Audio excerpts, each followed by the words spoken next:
Return of the Great Prophet. Matthew chapter 17, verse 11. He answered and said, Elijah is coming and will restore all things. Why did Jesus say Elijah was going to return? Elijah was considered one of the greatest of the Old Testament prophets. He and Enoch were the only two people in the Old Testament who were taken to heaven without dying.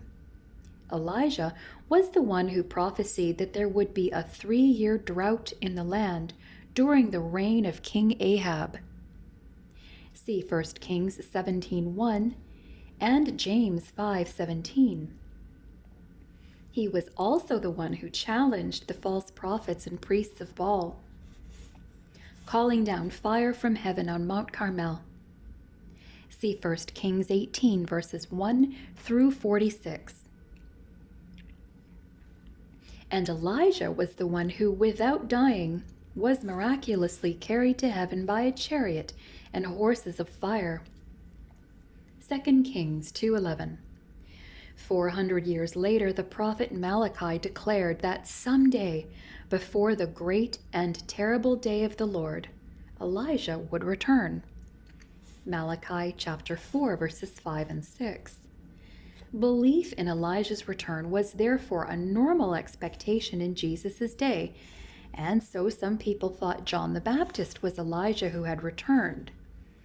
Both Isaiah chapter 40, verses 3 and 4, and Malachi chapter 3, verse 1 predicted the coming of a forerunner, and Jesus declared concerning John the Baptist that if you are willing to accept it, John himself is Elijah who was to come.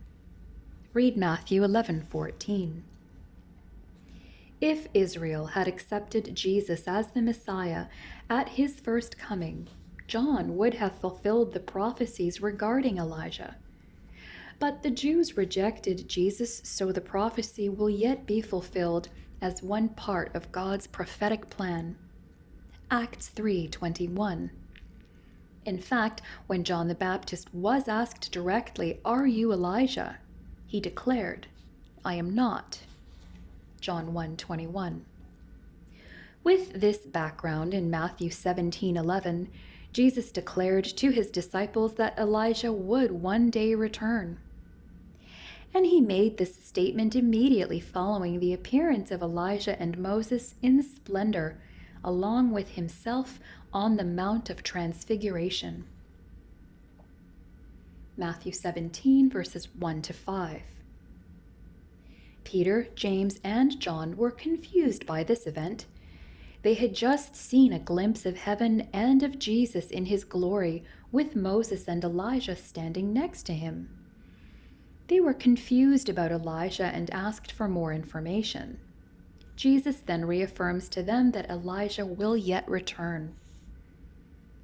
Elijah's return is a yet future event.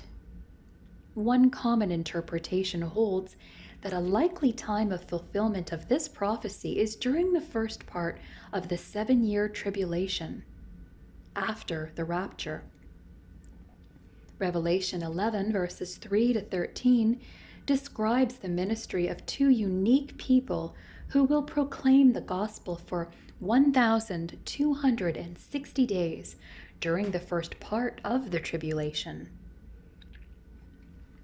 Referred to simply as the two witnesses, these individuals will be clothed in sackcloth, a symbol of doom and repentance.